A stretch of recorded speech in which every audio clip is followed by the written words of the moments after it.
Hello students, a very important concept for you, that is constructor overloading. Let me have a quick revision of constructor. So if somebody asks you what is constructor, your answer will be constructor is a unique member function which has the same name as of the class. First thing about constructor. Second thing, it has no return type, not even void.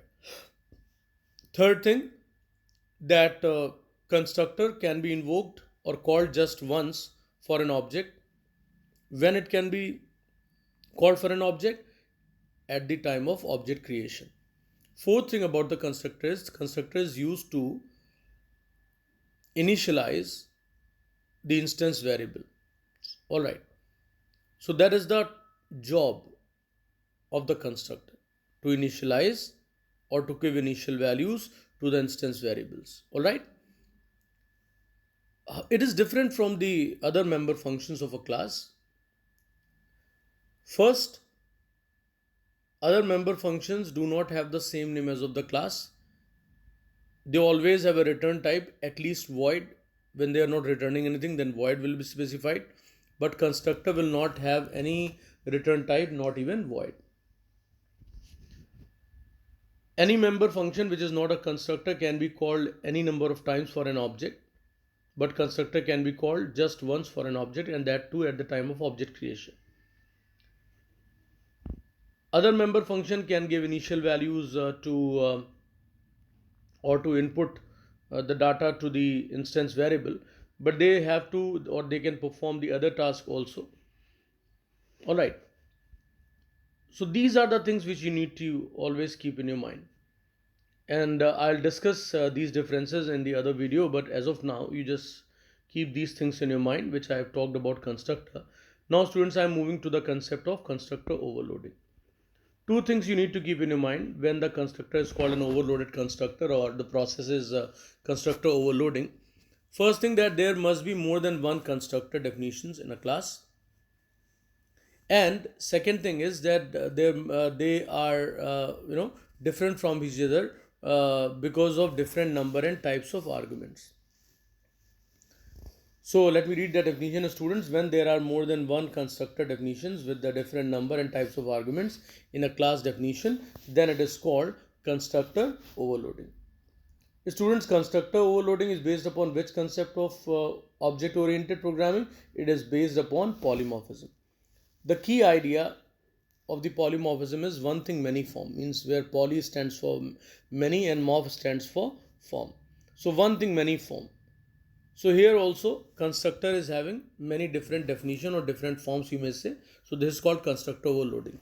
And what is the definition of polymorphism? When a message is processed in more than one form, it is called polymorphism. Now students, we'll understand this concept in a better way through the code or a program.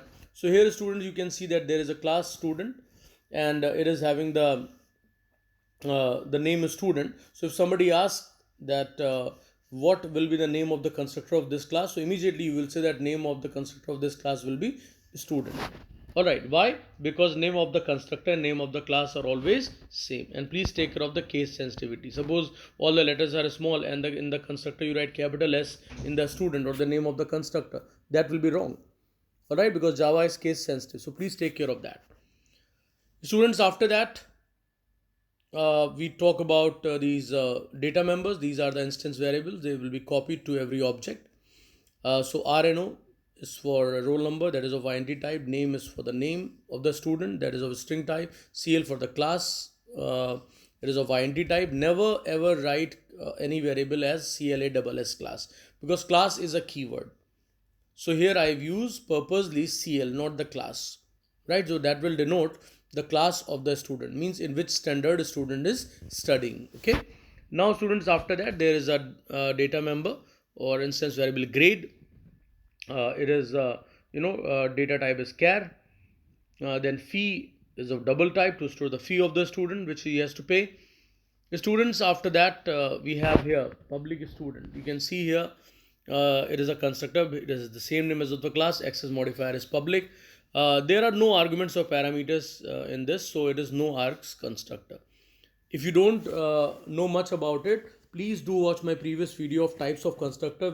I have given all the details over there. Okay, those two videos about constructor are very important. Okay, now students, here you see system.out.println non-parameterized constructor invoke. This message is here because every time an object will be created, no matter one object or 2000 object or 10,000 object, so this message is going to appear these many times, means number of objects. Suppose I have created 5 objects, then 5 times this message is going to be printed. Purposely I have written, so you will get to know that which constructor has been invoked. So here it is no args constructor or non-parameterized constructor. Okay, so message will be non-parameterized constructor invoked.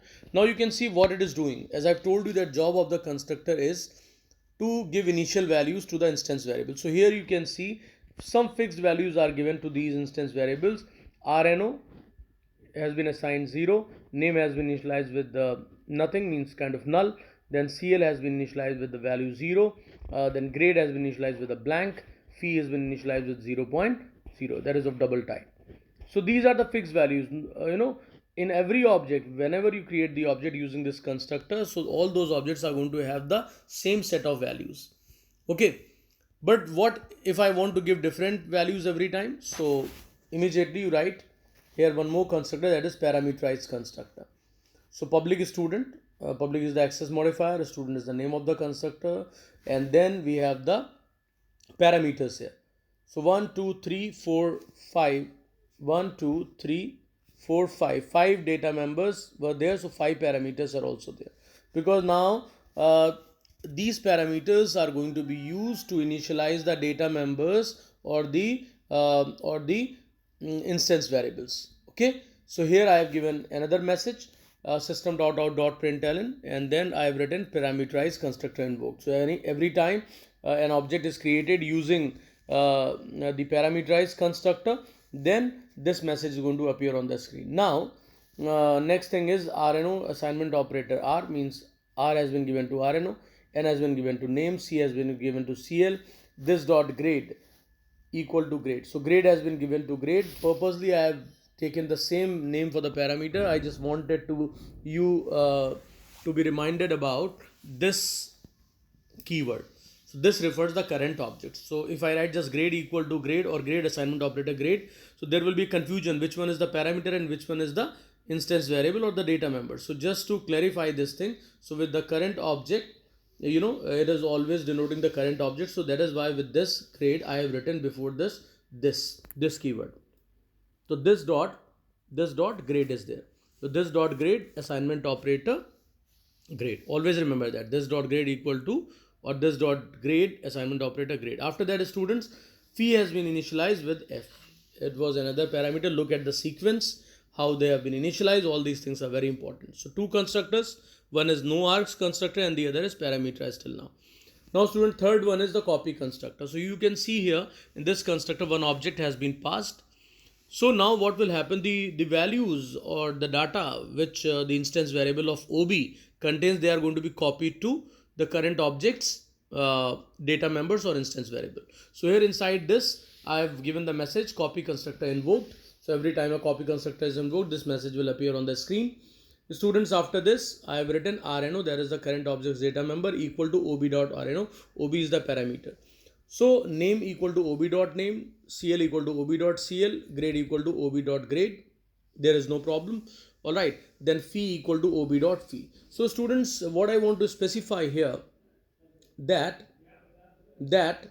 all the means data members or the instance variable of this OB are going to be assigned one after the other to all the members of the current object.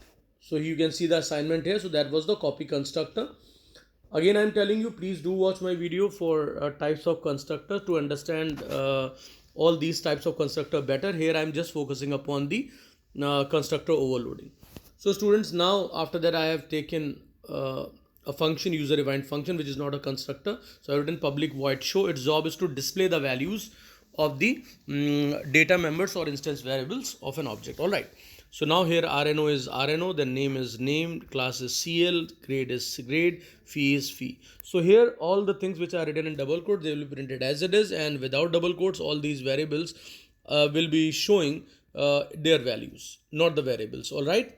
Now after that we have the main function where I will be creating the objects of this of the class. So here we have students. First object creation is student OB1. Student is the name of the class, OB1 is the object. Assignment operator new student, this is the constructor. Parenthesis, you can see the no arguments are there. So here object created using no args non-parameterized constructor. So what will be the output here? Output will be no arguments non-parameter constructor has been invoked. Students, after that ob1 dot show, so it will be displayed on, means all the data will be displayed on the screen. Students, after that we create the second object, but before that I want you to remind you what it is going to print. It is going to print what? For roll number 0, for name nothing will be there, and then for class 0 will be there, then grade blank is there, and then fee 0.0 is there. So all the fixed values are going to be printed on the screen. I'll show you the output also. Now the second object has been created, so for this message will be there on the screen that parameterized constructor has been invoked, right? Parameterized constructor has been called. So here the values have been passed, or the parameters have been passed. 5 Chaitanya is the name for the roll number 5. Chaitanya is the name of the student. Then 5 here is the class 5 is there. This is the grade A, 5000.0, that is the fee. So object has been created. After that its values are going to be displayed using the ob2 dot show, right? Then these values I want to copy to other objects. So I will create an object here, student ob3 equal to new student, and ob2 I have passed as a parameter here. After that student, I call the function ob3 dot show. So first there will be a message that copy constructor has been invoked because this object has been created, and the constructor it is calling is the copy constructor. So that statement I had already specified in the definition, that copy constructor is invoked just like other constructors. Students, after that ob3 dot show. So all the data of the ob3 will be displayed, and you will find that it is also having the same data as of the ob2. Now I'm going to show you the output. So first non-parameter constructor invoked, so that's there. Now you can see the value RNO 0, name is nothing is there, class 0, grade is blank, fee is 0.0. That was due to or because of non-parameterized constructor. Fixed set of values are there. Now parameterized constructor invoked. In this, whatever the values I passed for different data members or instance variable, these values are there. Roll number is 5, name is Chaitanya, class is 5, grade is A, fee is 5000.0. So copy constructor invoked, RNO is 5. Now copy constructor is also having the same set of values you can see here, right? So 5 for roll number, name is Chaitanya, class is 5, grade is A, and fee is 5000. So students, you can understand the working of all these constructors. At the same time, I think you are having the clear idea about the constructor overloading. Alright, thanks everyone. Please practice it in your copy, and if you're not subscribed my channel, please do subscribe and like this video and share it as well. Thanks everyone.